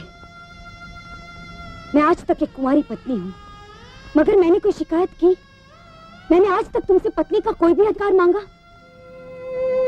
मैं तुमसे प्यार करती हूँ, बहुत प्यार करती हूँ, और इसी में खुश रहने की कोशिश कर रही थी कि दुनिया मुझे मिसेस श्याम कुमार कहती है। मगर मैं तो तुमसे प्यार भी नहीं करता निशा। मैं क्या सोचकर खुश रहने की कोशिश करूं? तुमने तो एक नेम प्लेट के लिए अपनी जिंदगी को दीवार बना लिया है। मगर मैं क्या करूं? मैंने तुमसे शादी नहीं की है निशा। तुम्हारे पिता और अपने भाई की दोस्ती पर अपनी जिंदगी की बलि चढ़ाई है। और जब भी कोई बलि चढ़ाता है ना निशा, तो उस बलिदान की परछाइयां आसपास वालों पर जरूर पड़ती हैं। तुम्हारे पिता और मेरे भाई दोनों दिल के मरीज हैं। तो ये मत पूछो कि मैंने सुंदरी से प्यार किया था या नहीं। सुंदरी से तुम तब भी प्रेम करते थे, आज भी तुम मुझसे प्यार करते हो। और मैं वो पागल कि दीवारों पर लिखे हुए तुम दोनों के नाम मिटाती रही। श्याम, तुम्हें मुझसे प्रेम न करने का पूरा अधिकार है, मगर तुम मेरे घर में किसी और लड़की को याद करके मेरा अपमान नहीं कर सकते। और तुम्हें अपने दोस्त की पत्नी के बारे में सोचते हुए शर्म नहीं आती? छी! और मैं उस बेहया को क्या कहूँ जो अपने पति के बगल में बैठी बैठी अपने प्रेमी से आंखें लड़ा रही थी। Don't cross the limits. What limits? वो तो किसी और की पत्नी होते हुए भी तुमसे गलत संबंध रखती है। वो वेश्या है।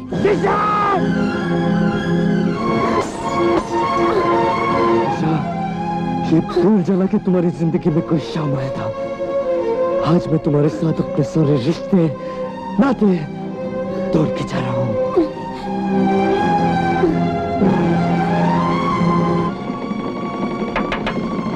क्या सेवाश्रम यही है? जी हाँ।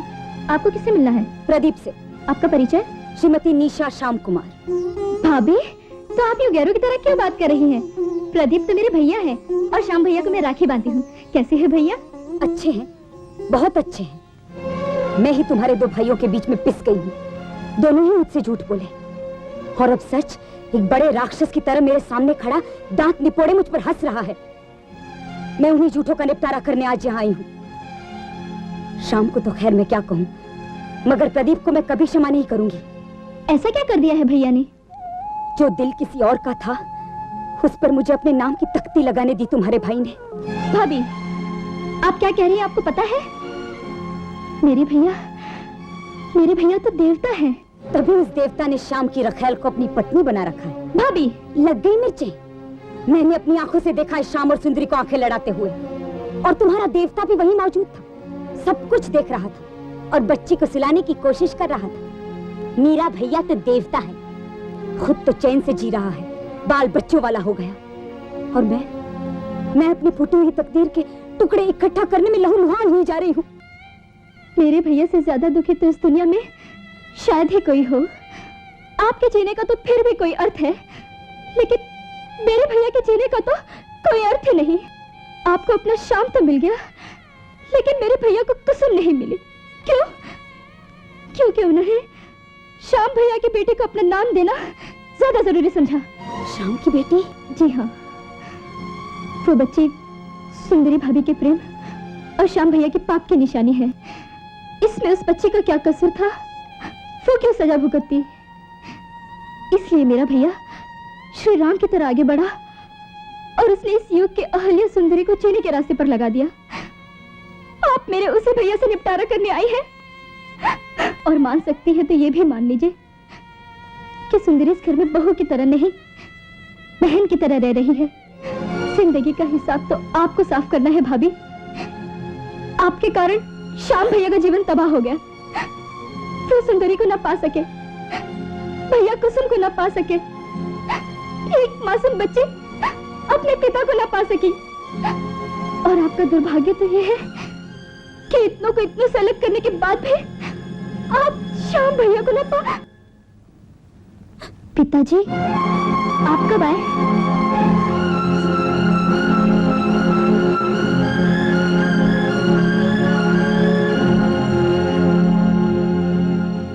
तुमने जो कहा वो सच है बेटी? हाँ पिताजी।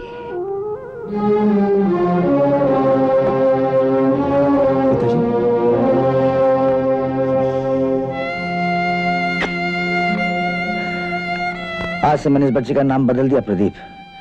इसका नाम महेश्वरी नहीं पार्वती है, क्योंकि यही मेरी माँ का नाम था। अंजलि की तरफ मत देखो प्रदीप, मेरी तरफ देखो। तुम तो जानते हो कि अनाथ गूंगे बहरे बच्चों के सिवा में किसी को भगवान नहीं मानता, क्योंकि निरपराधी होते हुए भी वो लोग दंड भोग रहे हैं। ईसा मसीह की तरह दुनिया का क्रॉस कंधों पर उठाए जीवन के रास्तों पर चले जा रहे हैं। मैं उनकी कसम खाकर कहता हूं, बेटा तुमने मेरा सर ऊंचा कर दिया, तुमने सचमुच मेरा सर ऊंचा कर दिया। बेटा आज पहली बार तुमने मेरी आंखों में खुशियां भर दी हैं। मैं तुम्हें प्रणाम करता हूं बेटा। पिताजी, मुझे प्रदीप और सुंदरी से क्षमा दिला दीजिए। बेटी, मनुष्य को क्षमा अपने आप से मांगनी चाहिए। अपने आप से क्षमा मांगोगी तो उजाला हो जाएगा। क्या हो जाएगा? उजाला। हाँ, मैं अपने आप से क्षमा मांगूंगी, मैंने सबके जीवन में अंधेरा खोल दिया है। अपने इस पाप का प्रायश्चित नहीं करूंगी।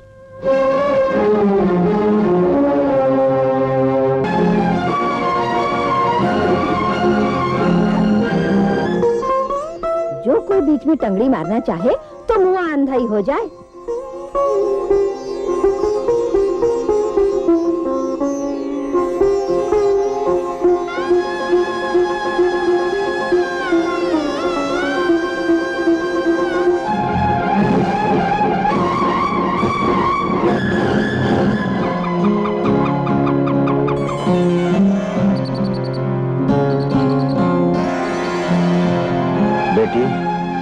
मनुष्य को क्षमा अपने आप से मांगनी चाहिए। अपने आप से क्षमा मांगोगी तो उजाला हो जाएगा। अपने आप से क्षमा मांगोगी तो उजाला हो जाएगा। जिस दिन मैं तुम्हें एक बार फिर हासिल कर सकूंगा, उस दिन ये लत खुद ब खुद छूट जाएगी। अपने आप से क्षमा मांगूंगी। निशा, आज बहुत खुश नजर आ रही है। हाँ बुआ, आज मैं बहुत खुश हूँ। खुश हूँ कि मुझे मेरी गलती मालूम हो गई है। पश्चाताप में कितना सुख मिलता है ना बुआ। अच्छा, मैं सुंदरी के घर जा रही हूँ।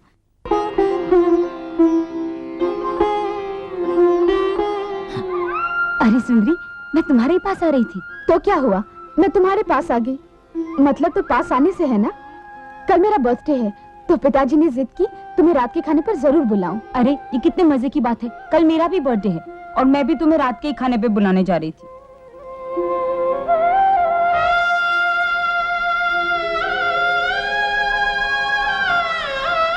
जरूर आओगी ना? लेकिन पहले तो मैंने तुम्हें बुलाया। मैं ऐसे हार थोड़ी मानूंगी।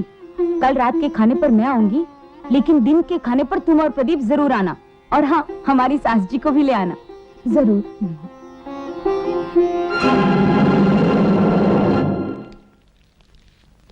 हैप्पी बर्थडे सुंदरी।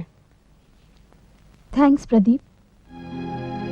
मैंने फैसला किया है कि इस जन्मदिन पर शाम और निशा को मिला दूं।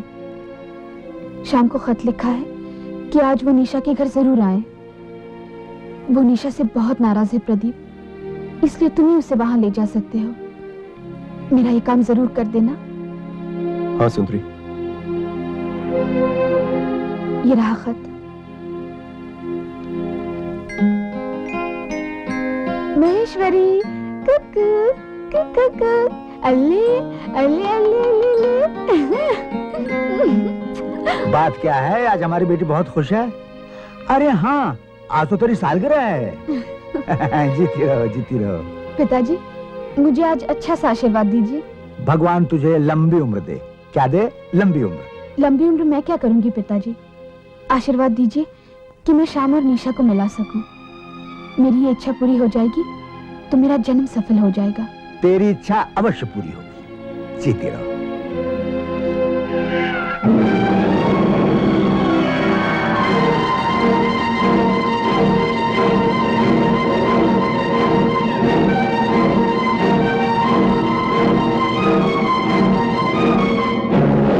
श्याम, क्या हुआ? सुंदरी ने जहर खा लिया है प्रदीप। चलो।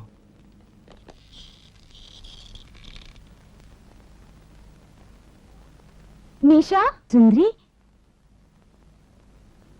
अरे तुम तो बड़ी जल्दी आ गई। देर से आकर के अपनी शामत बुलानी थी। जरा इसे संभालो। लो। ओइले ओइले ओइले ओइले जी।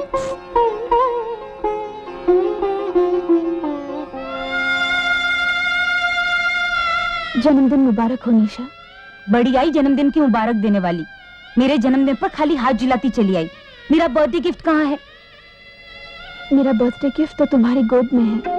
ये तोहफा तो बहुत ही कीमती है, पर एक गड़बड़ हो गई सुंदरी। मैं आज शाम को नहीं आ पाऊंगी। क्यों?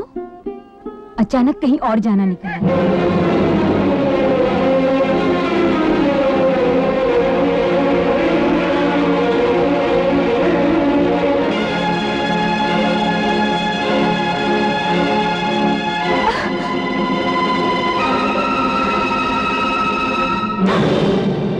ये तुमने क्या किया सुंदरी?